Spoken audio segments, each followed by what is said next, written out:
you guys doing? It's your girl Owamie, and welcome back to another episode of To Hell and Back. Now you guys know this by now. Of course, I'm dressed by FS Emporium. Yeah, I'm sure I'm gonna also have a picture, because I do have a full picture in this dress that I'm gonna put here so that you guys can just see how it looks. She designed some gorgeous pieces, so please do make sure that you go to Instagram. I will leave her link in the description box down below. For any occasion, she will definitely sort you out. And I also want to say a huge shout out to Maano Media, because they are the ones that are actually responsible for the whole production. So if you want to get pictures, you want to get videos in and out of studio, they actually do that. So I will also leave their link in the description box down below. Yo, don't gotta suffer, I'm here, okay? But anyway, ninjas, today we actually have the gorgeous, the beautiful, the pink-eyed Vicky. Hi, my love. Hi. How are you? I'm fine. Welcome. Thank you for having me. You're very much welcome. Thank you. You're very much welcome. Thank you. Yeah, so you know, of course, we're gonna go and dive right into this.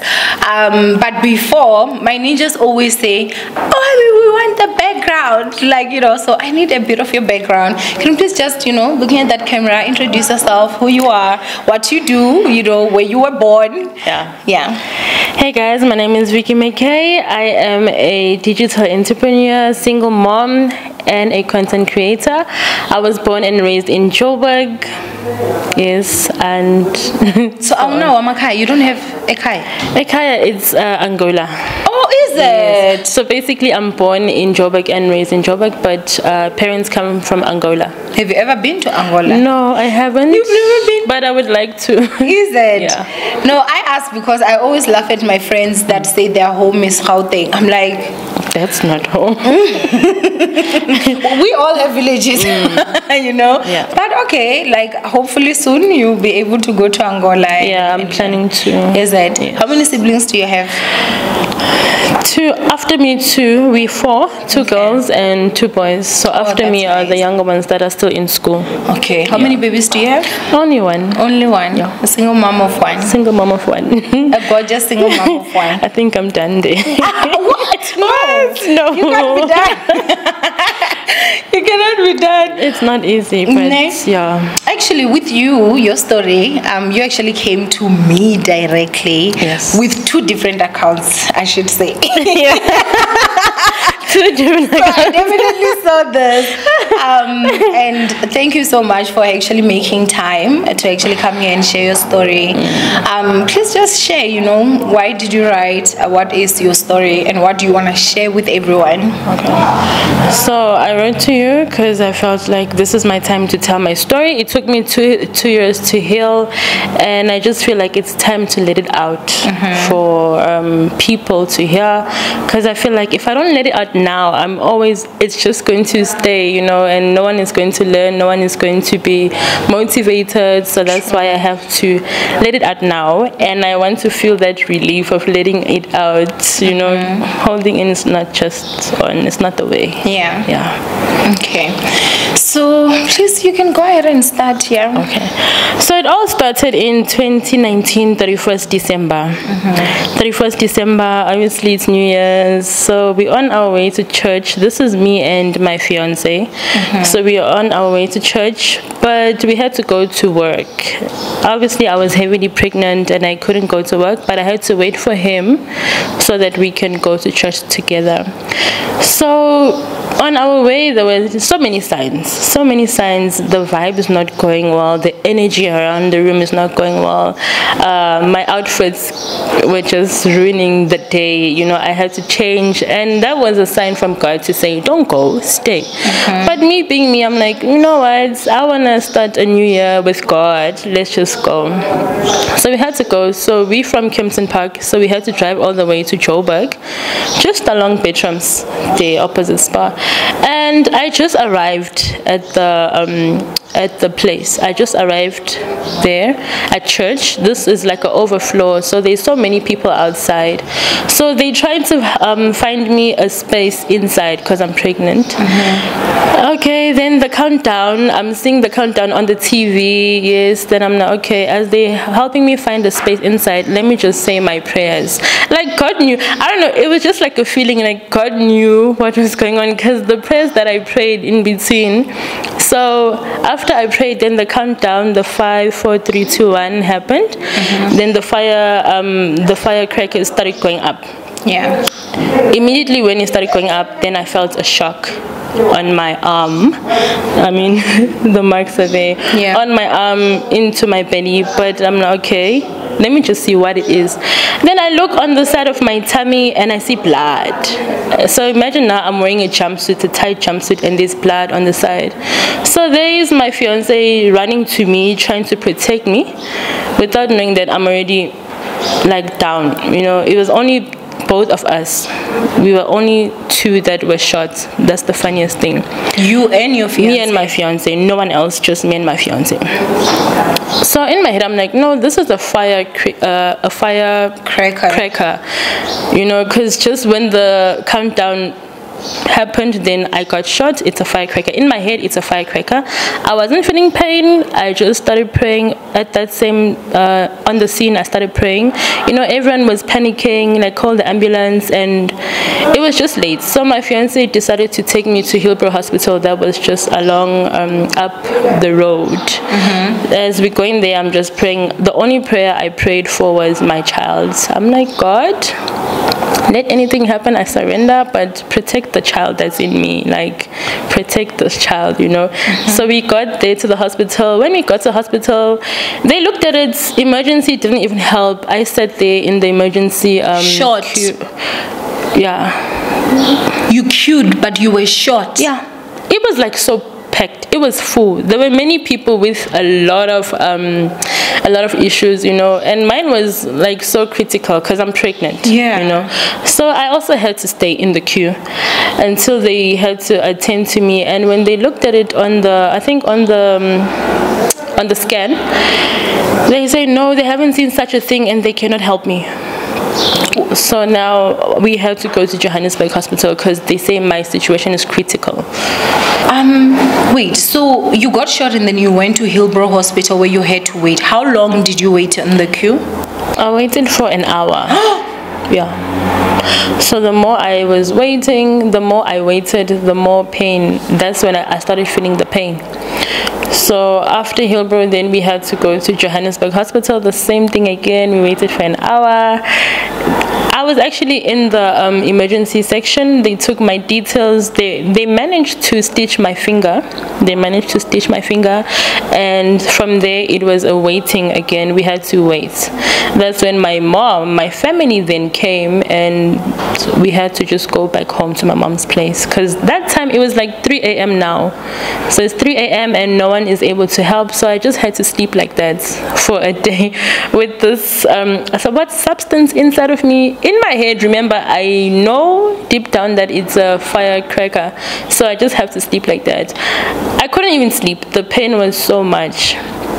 And I was praying. The only prayer was the baby. Like, I was ready. Like, honestly, I was ready. I just told my God, protect this baby. So the following day was a Sunday, which was really tight. Then we had to go to Dr. Mapisa in town.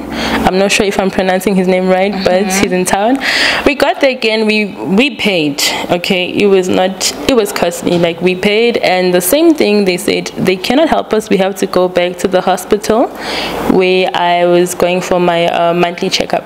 Are you comfortable to share how much you paid? It was like 4,000.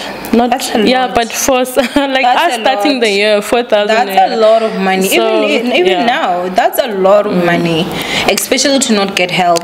Imagine. So we just lost a 4,000 like that. So that was just painful. We just got started. We just started the year. This is me starting my 2020 in pain, and my parents didn't know anything. My family didn't know anything by then until we had to like go to my mom's house. That's when everything got worse and worse. So we went back to my hospital where I would go for my monthly checkup. That's in Kempton Park. They were all closed, like everything was just tight. So we had to go to a private hospital, and they demanded 50K because it was not it was no longer what can I call it? It was just critical. Yeah. Every doctor, even the specialist, is like, no, man, this is just critical. They have never seen such a thing like this. So we didn't have the funds, and thank God my mom knew the private doctor, and he gave us a referral letter to Tembisa Hospital. We went through, they put me through an ambulance van, and we went to Tembisa Hospital. From Tembisa Hospital, that's where it started. that's where it started. So again, I had to sit in the emergency area again. So imagine the day before, here I'm still feeling the pain, you know, I'm just praying to my God. I got there again. No one believed I was that far gone pregnant, so they had to check again. So finally the doctor's like, no, the baby's fine, the baby's moving, the baby's breathing, it's just you, the mom, that is injured so bad. So I told them it's a firecracker, and they say it's a gunshot. So that's what they had, that's the records till now, gunshot, and they've never seen such a thing. They have never received such patients like this, because number one, I'm pregnant, then this substance is in me, that is just, we are at risk. So the doctor says the baby is the one that's protecting you. If the baby wasn't there, I could have just died at the same spot. So they booked me for surgery. First surgery, it went well. Second surgery, now the baby had to go. So they even gave my family that later, that 50-50 chance later, so they had to sign it. Then the baby had to go. I think I was like 7 months pregnant by then, so I was so sad. The baby had to go, and then now I'm on drips. I don't know what's going on. You know, they don't want to tell me that the baby's dead, but they just have to say, my fiance is the one that kept saying the baby's alive, because he knows how much we've been planning for this. Like, I loved that child, you know. So that's the first, and then that's the second. Third surgery, that's when, because my intestines were spoiled, they were finished, so they had to do the third surgery. They will have to remove the damaged intestines. Yeah, it was a lot. So that's when I end up in the ICU. I had no idea what was going on. This is like now, I think the 2nd or 3rd of January. Yeah. So everything that I'm saying now of me coming out of the ICU, I was told about it. I didn't even know what was going on. I was in machines, there was cables all over me. They even had this whole oxygen plastic all over me, to say it was critical. So we passed that. I started recovering. I got back to myself. That's when I started you know, recognizing people and knowing, like, I was able to identify who was who.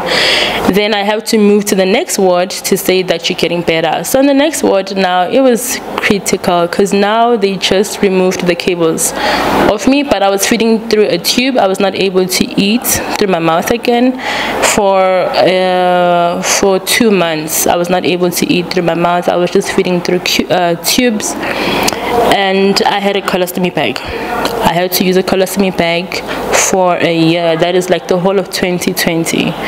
So I had to use a colostomy bag. It was just hectic, because this is the same thing. It's kind of the same thing that my mom experienced with me while I was born. You know, while I was born in an incubator, so all of this was just like hectic for all of us. So move on to the next ward. That's when you're on your own. No one is helping you. I think I don't remember the word, but that's you on your own. Still, I'm feeding through my Tembisa Hospital. So they did try to give me the best care, but now they cannot keep you for long. When they see you improving, you have to move to the next ward. Then the next ward, you are independent, you're on your own. So obviously we have the visiting hours here and there. My situation was so bad to say that when I feed, they need to change my colostomy bag, and I'm not strong again. The drips are just adding. I'm getting weak, so it got hectic. So now the nurses were tired. they got like tired of all this. It was a lot of job, you know. I mean, they don't have a right. It was a lot of to job. Get tired. Man. That's your job. Okay, if you don't want to be a nurse, you do what Owamie did and you quit, honey. Okay, like that's what you do. Honestly. Like it pisses me off because I've seen. Yeah, I've seen some of that. And many people are like, you can't say that. But I'm like, I have to, because it kind of contributed to my memory loss. You know, it got to a point where if my parents wouldn't come, if I wouldn't receive visitors, then they would just put me on sleeping injection to like put me at the edge of the ward to say, this one, she's a lot. Like, we're only going to attend to her when the visitors come. And I did feel that. And as days goes, I would feel weak. My legs are no longer functioning. I'm feeling weak, and I wouldn't understand. But there was some signs here that something was wrong, you know, and I wouldn't understand why. So every morning, my specialist would come, and they wouldn't come every day. They would just come like on a Tuesday and Thursday. So that's the only way I would have like communication, and I would able to report this and that. We're moving on to February. I'm there till February. Like my family is just starting the year in sadness, you know. Yeah. February now. My visitors come, I can't recognize anyone. Like, I'm losing my memory. And every time I sleep, I'm just seeing a lot of things. Like, hospital is not good, guys. Imagine, it's not good. I'm still trying to fight for my life. I'm still having this colostomy bag on me. And then my visitors come, I'm trying to explain to them what's going on, what I see. You know, obviously, my mom is a very spiritual person, and she didn't even believe me. Everything was, let's pray. I'm like, Mama, I want to tell you, because we have limited time. You know, I want to tell you what's going on. Let's pray. Until I had to also give up, and I started losing my memory. I remember this dosage of sleeping injections plus your drip. That is high dose. I started losing my mind, going crazy.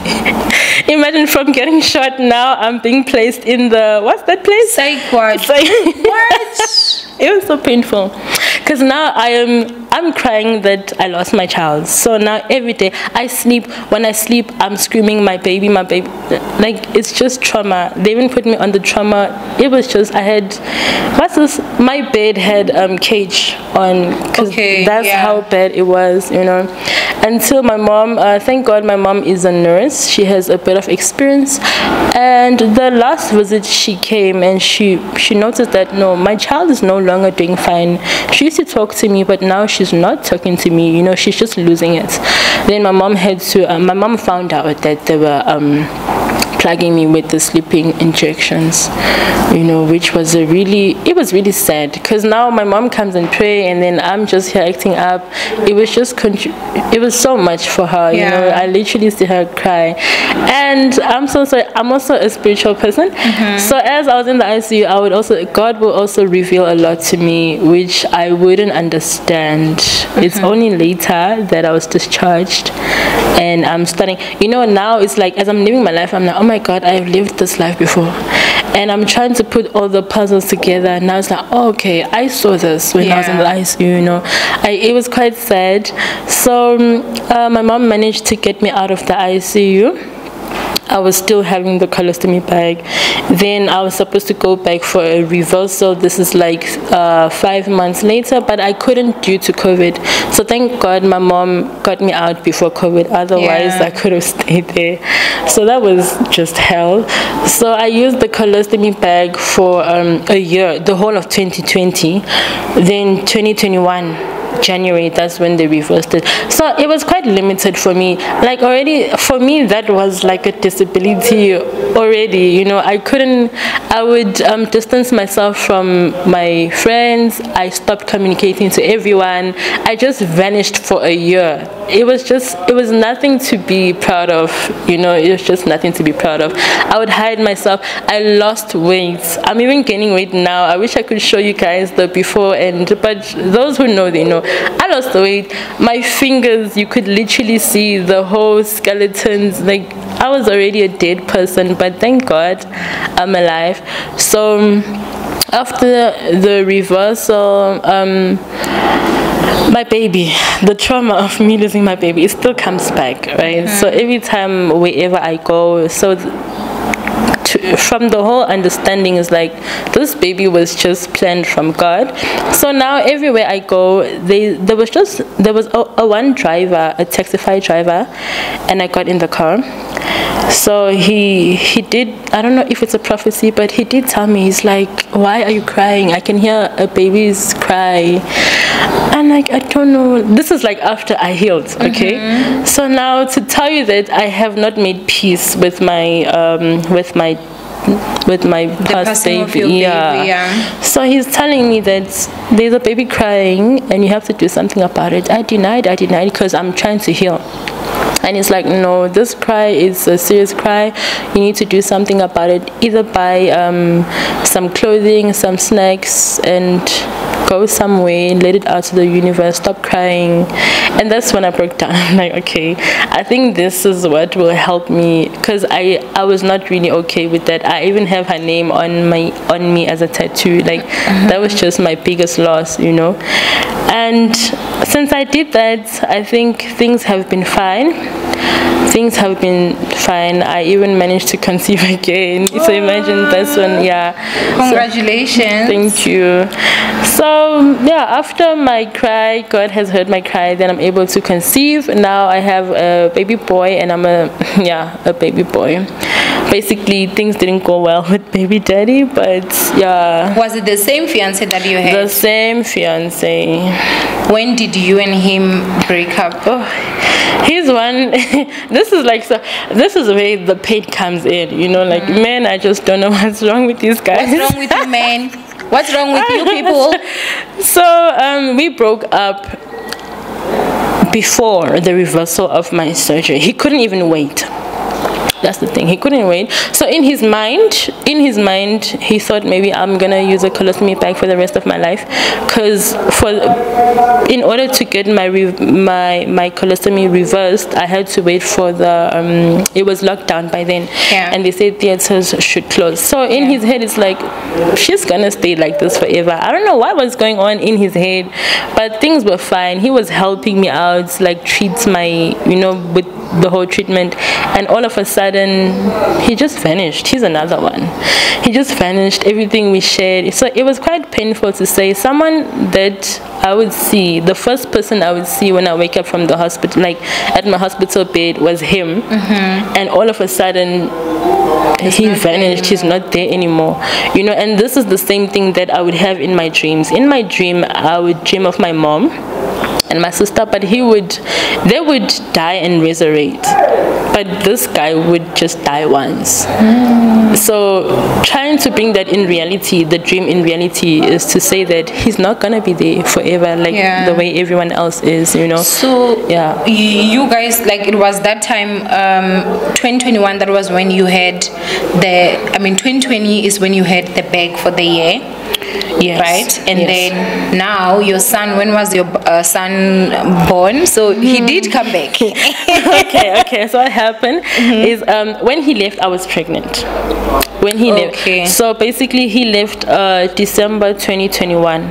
Okay. And he told me, like, "You pregnant? Please keep my child." And it was quite, you know, embarrassing, because now everyone's like, how on earth you get this child? Like, you're supposed to be healing. What's going on? Even the doctors are like, what's going on? So when you went for the reversal operation, were you pregnant? Okay, I was pregnant. Okay. But I didn't want to believe that I was pregnant. And funniest thing is, before the reversal, they did so much checkups and they couldn't find anything like that. So I don't know if that's why sometimes I'm like, my child is my testimony, because they checked, they did everything, and there was no child. Like, there was nothing there was nothing. So remember, in order for you to go through theater, you don't have to be pregnant. You know. So I think it was just God. It was just wanted it to happen. So only after the reversal, 3 months later, that's when I started feeling some funny feelings and pains. Then I had to go, and I found out that I was pregnant. Obviously this guy knew I was pregnant, you know. So yeah. So wow. Okay, so before we get to this guy, yeah. I want to actually like get back to, you went to church and you got shot. Yeah. What did who shot you? Thank you. That still leaves a question mark till now, till this day. Still leaves a question mark till this day, because the church members didn't even bother to do a follow-up. Like, nobody cared. It was just my family that was fighting for all of this. We don't know how I got shot. It was just, I don't know. I feel like I was not the person to get shot. I feel like it was the wrong person. I was not the one to get shot, but something is still fishy there. Yeah, so till now nobody did a follow-up, and my family just thought we should let it go. We don't want to run after that case because we are praying. We don't want to, you know, we don't want to let the matter because I was still healing. Yeah. Did the church take any accountability? Did they help you with anything after you were shot? No. And I still want to go back. I want to go back and just maybe use this as a testimony and remind them what happened. What church is that? It's the church opposite Spa in Betrams. What's the name of the church? Redeem something. Yeah, but it's Redeem. Just Spa. In Betrams. Oh, okay. Betrams, I don't know the place. Yeah, you don't know, but those who know, it's just there's a church opposite there. So if it has got an overflow, does this mean that this church is big? It's not even big, and the overflow wasn't even that much. It was just like inside was full and outside was maybe like 10 chairs. Yeah. What is the dominance of that church? Is it a South African church? Is it It's an international. It's a mixed. Yeah, it's a mixed culture, mixed race. Anyone can go there. I'm shocked at the fact that you would go to church, get shot, and the church itself, the pastors and everyone there, they knew obviously that you got shot, but they just didn't care to even follow up and stuff. I mean, I've not been in church in over 5 years, but you know, your story does not make it easy for me to want to go back, you know, because where's the humanity? Like, if you go, like, it just does not make sense. Like, that is inhumane. That's evil. You know, that's really honestly evil. And I'm really just so sorry that all this actually happened to you. I just cannot imagine, you know. Yeah, trust me, all of this even stopped me from going to church, because when I was discharged, I'm like, you know what, God answered my prayers when I was indoors. It just gave me that thought, like, nobody cares. Like, nobody cares, because that was a big scene. It was a big scene. Like, everyone was concerned, but what happened afterwards, no one did a follow-up. And I'm like, I wouldn't say I'm there in church, but I'm a member. Like, I'm always there every Sunday. But just because I don't take part here and here, guys, come on. So you know what is the part that, again, right now I'm gonna try and just understand. So you are at church, they were trying to sit you down. Before they could sit you down, that was when you got shot. Yes. But that was the time that everyone was starting to celebrate. It was New Year, and so like the firecrackers were everywhere, which means the sounds that obviously sounds like guns were literally up and down. What alerted your fiance for him to wanna come in and shield you? Did he see the bullets? He was shot already on his leg. Sorry, this whole story is just fishy, because he was shot on his leg and then he ran to me. So now it's like, why are you running to me? You know, like, till now. Did he know maybe the person was gonna try to shoot you? Okay, after I have, you know, I've been tracking all of this. I've been tracking. It doesn't make sense. I've been tracking it, and let me just say, I do feel like he was the target, not me. And because I happened to be in the scene, you know, because before everything, we just started life. Things started going well financially. We get engaged. Then I'm pregnant. You never know. You know, now I'm thinking he knows what's happening. he knows what's happening. Because why is it only us, two of us? That makes no sense, especially because the church is small. True that. And that's your church. So it means that these people must have known that high chances that these people will be at church. Yeah. That is so, and every time, because I do ask him the same question, like, why? You know, he knows something about it. And I think the guilt is like charging him, like him seeing me go through all of this. I know that there's something that's charging him, and I guess that's why he left. But it's starting very soon. I'm gonna find the pieces, the broken pieces that I'm missing. So okay, he leaves, and obviously now you're pregnant. Was it there throughout the pregnancy? No, he was I don't know what word to use, but he was a jerk. You jerk. He was a jerk. He was not there throughout. Okay, so what happened is now he vanished. He took all the funds because we were sharing one account as a family. Because I'm that girl, like, we together, you know. I used to be that girl, which is so, you know, and that's why when I hear your stories, I'm like, girl, I can relate. Yeah, I was that girl. I can relate. Like, I was not even thinking anything evil, anything negative. I'm like, this is for us. But before you know it, I started saying, okay, because he's from Nigeria, right? Okay. So I started seeing he forgot that his Nigerian account has been linked to my email. I started seeing rands being converted to Naira. I'm like, okay, no, it's fine. I ask, he's like, no, it's my sister, it's my... And funny thing, I'm communicating to the family. One day, I think, this is the same... God, this is like the same year, the same 21st. Now this is December. Everything has been vanished out of the accounts, the business accounts, no funds left. Now people are looking for him. Now, you know, Nigerians are just so dramatic. If they don't find the guy, then the woman has to own up.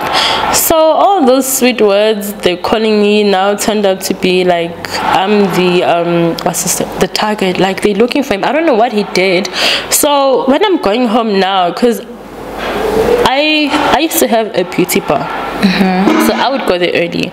So now these people came to my beauty bar and they started looking for him. I'm like, let me go to his store. I walked to his store, he's not there. I walked home. There's something that keeps sending me to walk home. Actually, my colostomy bag kept popping. It was popping, and remember, no one knows that I'm using this, so I had to run home and change myself. I need him to do that. He's nowhere to be found. So I'm like, let me go home and check. I go home, he's not there. I open the room, like, it's so quiet. It's so quiet. Then he walks in with shopping. And he's like, hi babes, what's up? I'm like, what's going on? I need you. You know, he's like, no, it's fine, go to work, I'll handle everything. I went back to work. Again, the same colostomy bag keeps popping. This is a sign from God to say, go home. I go home. And this time around, he's not there. I opened the wardrobe, his things are gone. Suitcase gone, clothes gone. Just feels like a nightmare. And people are looking for him. Now, I still don't know why they're looking for him. Then on the table, there's just funny notes. Like, he leaves this notes, and he's explaining why he left. He's like, he messed up a little. He kind of like took people's money, and he's gonna be back. He went to go find the money. Okay, where are you gonna find the money? Because you didn't let me know. You're not even telling me, you know. And then that's when he writes on the note, please take care of my baby. See, and in that note, it's just a 3,000 rands. Now I have to go and fight for it. I was that girlfriend. Like, I fought for him that same day. I fought for him until the cops came, and now they're looking for him. I have no idea, but it's fine. Let me just do what I have to do, because I still love him, you know. I'm lying, I am defending, like, I don't even know where he is. Now I'm getting in trouble for his own reasons, but I'm still confused, you know. He still leaves me clueless. Like, why didn't you communicate with me? His phone at that point, it's off. Everything is off. Now it's like, I'm looking at myself and I'm like, is it because of what's going on right now? Like, is this how you're gonna teach me? Like, that's not a way of teaching a person. I mean, now, okay, thank God all of that happened, because now I know, like, he's not meant for me, you know. I don't even know what could have happened if I didn't go through that whole surgery. What could have happened? I would have been dealing with fake love. But But throughout the pregnancy was not there. He was not there. I raised this pregnancy from it started showing from 5 months. Okay, because after the whole incident, I have to now move to Joburg. I'm from Kempton Park. I have to move to Joburg because now he cancelled everything, cancelled the lease. I don't have a home now. I'm here selling our furnitures at a cheaper price because I want to go. And just 2 days back, I visited my mom for So now I'm going back to Joburg with my luggage, my bakkie, everything. Then I have to raise my child from there. So remember, I'm now home with nothing. And I'm living at my mom's house, and she's also trying to live to survive. And then I'm here, I'm pregnant. So I had to hide my pregnancy from her until 5 months. And then from 5 months, I had to find a job. So I worked from 5 months till 9 months. So I only had leave on the day I was going to give birth. Yeah. So I had to so this guy would contact me, hi, how's my baby? I'm going to send you cash. He even scammed me. He scammed me. He asked for cash. He said I should send some money so he can make my visa. I was ready to go wherever. You were ready to go to Nigeria? I love him so much. Guys, oh my gosh. Like, this is my first love. And what did this guy give you? Oh my gosh. I was ready to go. So at that time that you were ready to go, how far long pregnant were you? I was I think 4 months. 4 months. 4 to How 5. Much did he scam you? Just like 2,000. It's a lot of money. Yeah, because then it was COVID and I'm South African. He said something about visa. We need visa, which my mind was off, guys. I was so in love. My mind was off. I'm like, I would do it without knowing that we have a place in South Africa where we can get that done. So he's like, the person who got his documents done can do it. Send the money. I sent it. Oh, even sending that money was a mission. I sent it. After sending it, that was the end. I never heard from him again. I never heard from him. Even again. Up until today? Up until today. And then I'm here bragging. Because, funniest thing, before he left, he spoiled me like crazy. He spoiled me. He spoiled my family. Bought me this diamond ring. Did a lot of things. And he was talking funny, but I didn't get it because I was so in love, guys. It's only later that I am sitting down. Only now that I'm like, okay. So this is what happened. When you say he was talking funny, what do you mean? Like, he was asking me so many questions. Do you still love me? Where do you see us in 5 years? If I have to go, what will happen? But it's only later as it has happened, then I'm like, okay, those questions make sense. Marana, you're boring me because, guys, is there even true love, guys? I was hurt. This is like, what? I was so hurt, but I had to just keep on going because now, and funny thing, I told myself when I'm going for a checkup, I'm gonna abort this child. I'm like, God, you know what? I'm gonna abort the child. I have no other choice. But when I got there, I saw the heartbeat. I'm like, this is a human. Like, the heartbeat was so, it was just there. I'm like, you know what? It's fine. Lord, you know what you are doing. Just do it. It was it was trauma. Like, it took me 2 years to heal. Remember, I'm healing from whatever happened. Yeah. Now I have to heal through from heartbreak and betrayal. God. I mean, yeah. So immediately after I gave birth, I didn't even rest. A month later, I had to go back to work, and I'm working with my child here with the the carrier. Yeah. I'm here with my child and I'm working because there's no one to look after my child. And then only after like 2 years, because now my child is 2 years now, only this year he messaged and he's like, he's coming back to South Africa. I'm like, you know what, guy, it's fine. Oh yeah, I messed up a point. When I was 5 months pregnant, I was bragging that I'm following him. I was in love, and people are like, girl, no. Relax. A friend of mine sent me a screenshot of he got married in Nigeria. Yeah. A friend of mine sent me a screenshot, and he got married to someone else. Yeah, in Nigeria. So that's where all the funds went to. So it was planned. I don't know. So I don't know who I was to him. I feel like the whole surgery was delaying his process to go. You see, so he had to stay so that he doesn't look like a victim. I don't know what's going on. So after I was released, that's when he left. So yeah, so my friend's like, girl, calm down, look, let me show you something. I couldn't even believe it. I didn't want to stress because I'm pregnant. I'm like, this is my only, like, the only person. Let me just relax, you know. I saw it was a screenshot of him. It was real, you know. Sometimes it feels like, am I dreaming? But it was real.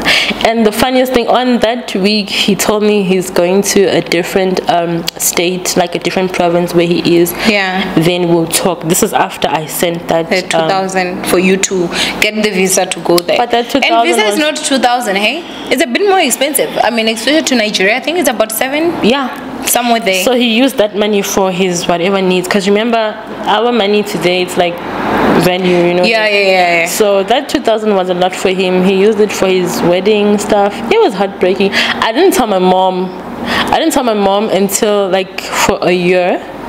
That's when I had to tell her, like, look, this is what's happening. The guy is married.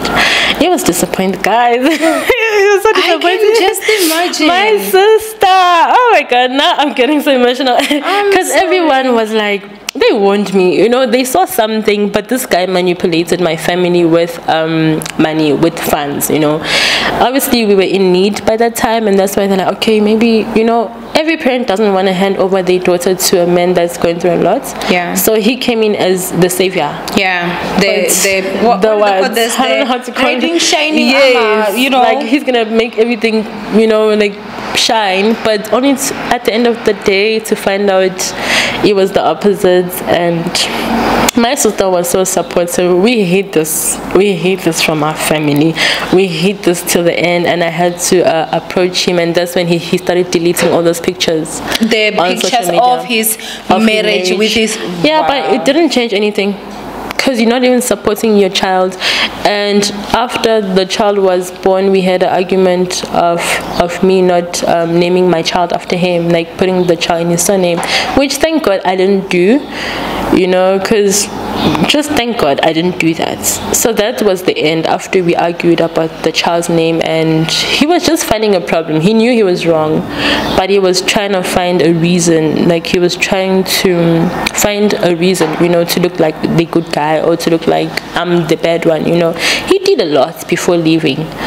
He did a lot. He tried to switch up the story. But yeah.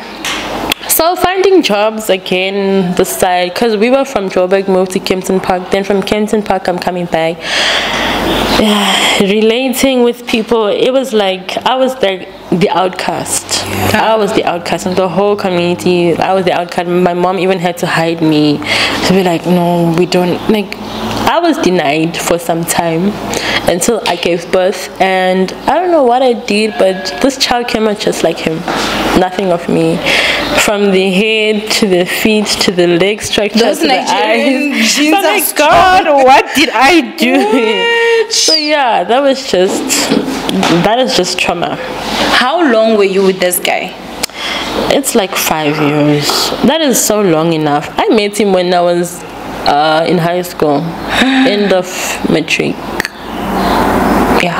How old were you? Were you not underage? Yeah, well, obviously. How many years older was he from you? He was a bit old. He is a bit old. Let's say he was like 9 years older than me. At least under 10. Yeah. Because I find that after 10, that's just you being a pervert. Yeah. You know? Yeah. But yeah, he was like 9 years. And we were friends. We built. I was with him when I met him. Okay, I started with him as a worker. I was a worker. I was working for him. So from working for him turned on to falling in love. From falling in love turned on to building a future. So you see, all of this is just not making sense. And everyone knew, like, this were the couple. This is, you know, like, everyone knew us. And they know that wherever he is, I'm there. Like, do you think that this guy just really did not have good intentions for you, or it was a matter of he got into like some dangerous stuff and he had no choice but to leave? Yeah. it's two ways about it. Number one, it's selfishness, because if he was in danger, I'm your friend, you should have communicated with me. You should communicate with me. So that's selfishness, number one. And number two is that yes, he did get himself in danger. And in fact, I'm not even going to defend him. This is just selfishness, because if he got himself in danger, he's supposed to protect me by taking me along. But the fact that you left me behind, it's selfishness. So let me just say, this was all about him. And when I look at everything, him starting a life somewhere else, meaning he used me to survive, basically. You know, men can do that, men. They can do that. What's wrong with you, men? Men can do that. You know, he used me to survive. And yeah, till now, I hear a lot. Like, people are still telling me, I'm like, okay, like, guys, it's done. Like, I don't know where he is. You guys got issues, deal with him. So it's selfishness, because he was not thinking of... You know, I think for me, oh my gosh, the community is gonna attack me. Don't burn me. Don't burn me. I'm not even defending this guy. Like, you are literally just horrible. However, for me, like, when you're talking a different side, obviously I don't know the guy, whatever, but I think that the thing that us as women, we kind of lose on is the fact that we are emotional human beings. Men are not. Men are mostly like rational people. So if I was in that situation and you still had the colostomy bag and you still had to go for another surgery, he knows that in Nigeria you cannot get the same you know, quality of service that would get here. But again, when he scammed you for the 2,000 for visa, you had already had the surgery, so he literally had no excuse now. So I mean, you know, just, I don't know, maybe for you to just feel a bit better. But I mean, I don't know when it comes to that. However, like, that is wild. That is just because people haven't heard the part of colostomy, and that's why I had to come up on this show to tell them that I used a colostomy bag for a year. Yeah, a year. People just heard that I got shot, but they didn't know how I lived and the extent of it. And me telling them that I used a colostomy bag, that is like quite, it's not something to be happy of. That's like shame. Like, I don't know, it's quite embarrassing. Like, I don't think so. I think maybe because that, but no, I mean, and that can happen to anyone. I mean, you did nothing wrong and you got shot. Unfortunately, that can happen to anyone. We are in cars every day, you understand? And I'm just, thank God that at least your situation was still reversible. That people that are on colostomy bag for life, you know, I don't see it as anything that is embarrassing. I do see it as, it can be an inconvenience for others, you know, but I don't see it as anything that is embarrassing. And I'm glad that at least, you know, you are no longer using that now. Thank God. So, you know, and you gained your weight back, girl. You're looking gorgeous, you know. So, yeah, man. Have you ever sent this guy a picture of his baby? I did at first, just once, but then the way he was behaving, I'm like, okay, I did send, we were communicating for the first month that I gave birth. But when I heard, like, he got married. Yeah, he got married. Now I'm like, it's not safe. You know, it's not safe to do this. I am thinking as well, for my child, it's not safe, you know. And sending pictures, I stopped that. I didn't want that. Because you didn't take part in this pregnancy. You didn't show any, you didn't do any love. I was like a total stranger to you. So you don't deserve, like, I just accepted it, and this child is just so sweet. He brings me joy. He's so smart. So sometimes I'm like, you know, God has his ways, but one day, wherever he is, I know deep down that he's regretting what he did, because he is regretting a lot. So now he says that he's coming back to South Africa. Have you heard if he's back or not? I haven't heard, but if he's back, definitely I will hear about it. And he knows that he can't come to South Africa. He can't, I don't know, but he can't come to South Africa because of the mess that he did. Imagine, this guy's just selfish. He messed up with his own people. It's different from messing up with people that are not like you, but he messed up with his own brothers. So him coming to South Africa is quite like a risk. Yeah, it's a risk, and he knows that. So if he has to come, I'm sure he's gonna come privately, secretly, maybe DM me here, you know. But when that happens, I'm not even there. I'm not even there. It took time, guys. I couldn't even walk in the streets. Like, it was bad. Why? The shame. Was the shame of what? That the this guy left? Now, yes, that he left. Because what he did really affected me. Now, no one trusts me. And, okay, first of all, the shame. Because I was like, we were like a perfect... we were that perfect relationship. I get you know, that. And then now coming back to the streets with my big belly, like, where's the guy? And the guy's gone. And he does talks. And I'm like, looking horrible. Like, life just turned, the table just turned upside down. Yeah, but thank God, I'm better now. I've healed, and time heals all wounds. And I'm sure you're so blessed to have your little baby sponge. I love babies so much. Yeah, very. Oh, so yeah. What a story! It was. What a story! I was living a story. No, I mean, you know, the thing is, I think that sometimes when you are talking about something that you really cannot comprehend, our emotion, our first instinct is to laugh, you know. Not that we're laughing, because this is not anything light, you know. And I think that it's just scary because everyone is so loving until they're not. Man, it's so scary.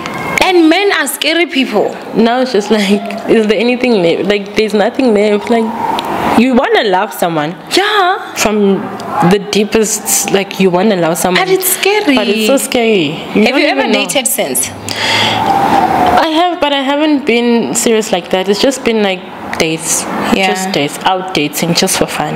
Just to, and that's what helped me heal. Like, seeing, like, dating again helped me heal. That is all. But now I'm trying, it's a struggle. Now you don't know. I am 27. And you're still so young, my love.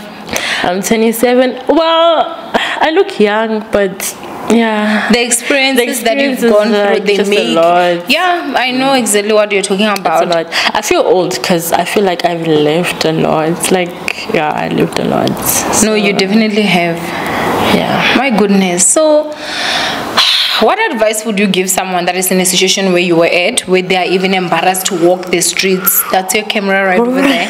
What would you say to that person that is like you, that time you're pregnant, the guy left? Because, you know, this is a story of so many women out there. You know, the betrayal of someone that you literally thought was the one. Yeah. Well, we mostly see this in movies, and my advice is to anyone that is going through the same situation as me, you just have to close your ears. Put earbuds and close your ears, because nobody cares. At the end of the day, it's you and God. So don't mind of what people say. You know, you just own your throne and do the right thing. Do what your gut tells you. Listen to your heart. That is number one. Listening to your heart is number one. If you don't feel right, then that is just it. We have to learn how to listen to ourselves, because that's what I was feeling, but I kept ignoring my guts. So yeah, just in order to survive, put earbuds, because when you listen to people, you'll never make it. People will always talk, and that's life, okay? The reason why people talk is because we are still living. Yeah. So, and other thing is, fall in love, but don't give your all. That is just it. Fall in love, don't lose yourself, and don't give your all. I don't know if the advice is right, but yeah, it's not bad to fall in love, but remember yourself. Don't lose yourself along the line. That is just it. You know, if there's anything that I can say, is that I've found that if you find love when you're too young, you lose yourself. And I don't think that it's even a matter of you lose yourself. You never get to know who you are. It's only when you're out that you start to say, damn, I wasted so much time. You know, see your potential with one thing or another, you know. So I think that if I can advise is that if you're still young, please just even if you're dating, date for fun. Like, it better not be anything serious up until at least you're like 26 years old. Yeah. You know, when you're still young, this men, especially dating someone a lot older than you, you know, they take advantage. I mean, this guy got you when you were still even underage. Yeah. Which is very sad. Yeah. You know. But okay, would you say, like, looking back at everything, would maybe just say like maybe 2 or 3? Would you say there were maybe 2 red flags that maybe you kind of ignored? Yeah, there was. There was. Basically, there was. Okay, I think it's also my fault as well, because while I was with him, this particular lady that he got married to, they would still communicate. So that was a red flag. Yeah, but the lady in Nigeria. Yeah, they would still communicate. But every time I ask, he's like, "No, she's my old friend. I can't just let it go like that. Otherwise, she's gonna go diabolic. Let me do things the right way." By talking to her properly, then when she finds out, because he kept saying marriage, I'm coming home. When she finds out we married, then we can stop. I'm like, okay, so, like, I gave up on this thing of stop talking to her. So I think it's also my fault as well. But obviously, hence we're saying it was young love. I was in love, and I felt like he's with me now, meaning he's mine. Like, there's no way, you know. So I think that it contributes. Yeah, so that was the red flag.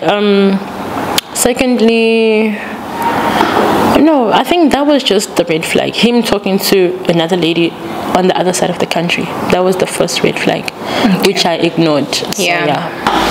Wow. I know. You know, I just have to laugh at everything, because now it's like I've lived a movie, but yeah. You have, like, Tyler Perry better get hold of you. Seriously. Mad black woman style. Like, honestly, like, I'm going there, you know? Wow. Okay. No, this is really wow. So, if he's watching, what message would you say to him? Stop doing what you're doing. What is it doing? Stop using women to survive. Yeah, stop using women to survive, because you're literally hurting them. For you, it may not seem like you're doing anything. For you, it may not seem like you're hurting, but you are causing a lot of damage. And this goes out to all the other guys. Be honest with your partners. Be honest. If you're married, tell them you're married. If you just be honest. If you want to be a love scammer, tell in the beginning. Just play around or just have fun, just be honest. I think this all starts from dishonesty. Just be honest. And don't do that. It hurts. It hurts a lot. Wow. And then with the church, what message would you say to all the church members and all, especially the leaders of the church that never followed? You said, what was the name of the church? Redeem. Y'all are going to hell, all of you.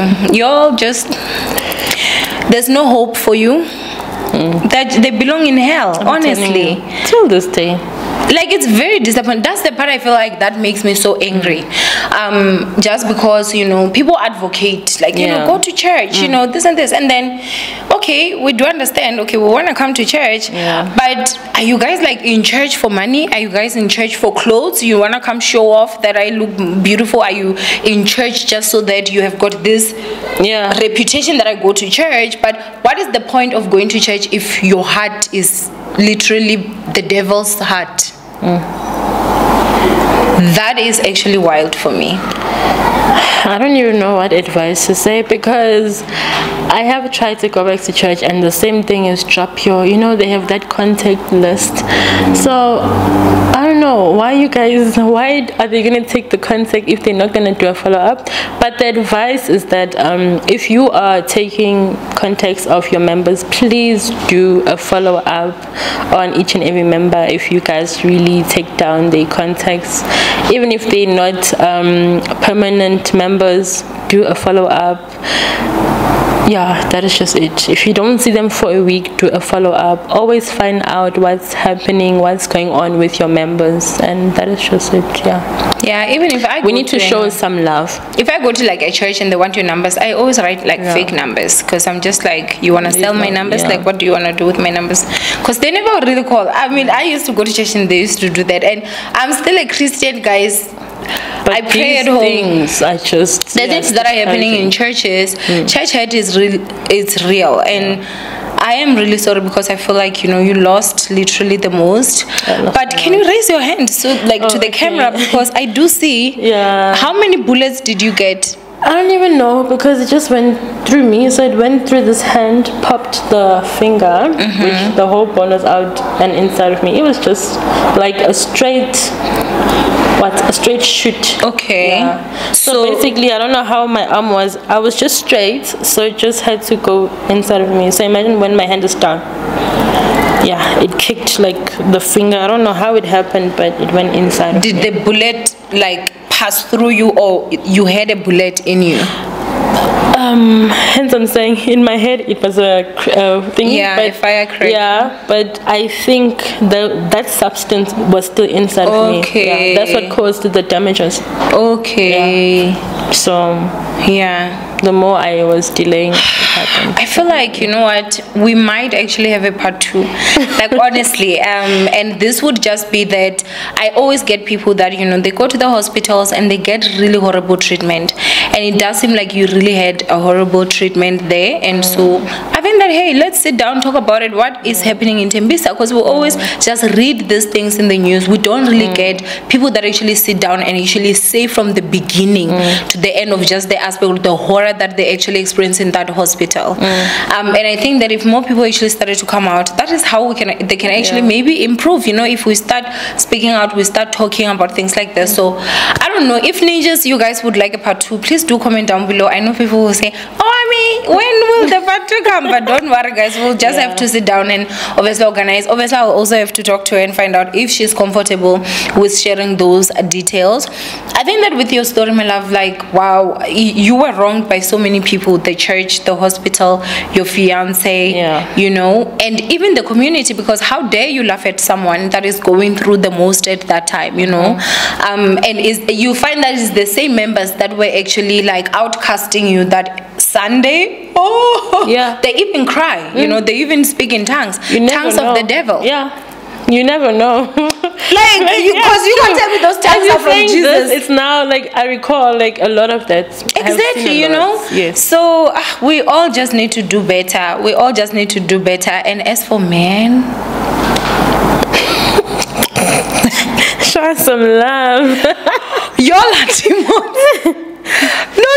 No. Because anytime you hear a woman that says a man did me wrong, it's literal horror stories. Seriously. They can't even create horror movies. Men. I'm so sorry. No, it's true. Men. Sure. But anyway, thank you so much for coming in and sharing your story so freely. I really do appreciate that. And congratulations on your baby. Thank you so much. Congratulations. Anyway, ninjas, I love you guys so much. And of course, these stories, they also go because we do want you guys to actually see and know that real people with real stories out there, people are going through it all. You're not alone. You're not the only one that is going through maybe something like this, because maybe you did meet that Nigerian guy, maybe you did date him, maybe everybody warned you against him, and maybe you chose love because Suzofa Sonke, and maybe this guy left you dry and now everybody's laughing at you. You're not alone. These are things that are actually happening. It's just that these are stories that were not being told until now, because To Hell and Back is here. But anyway, I do love you guys so much. Thank you for coming. And ninjas, I will see you guys on our next episode of To Hell and Back. From Owamie, it's peace. Bye.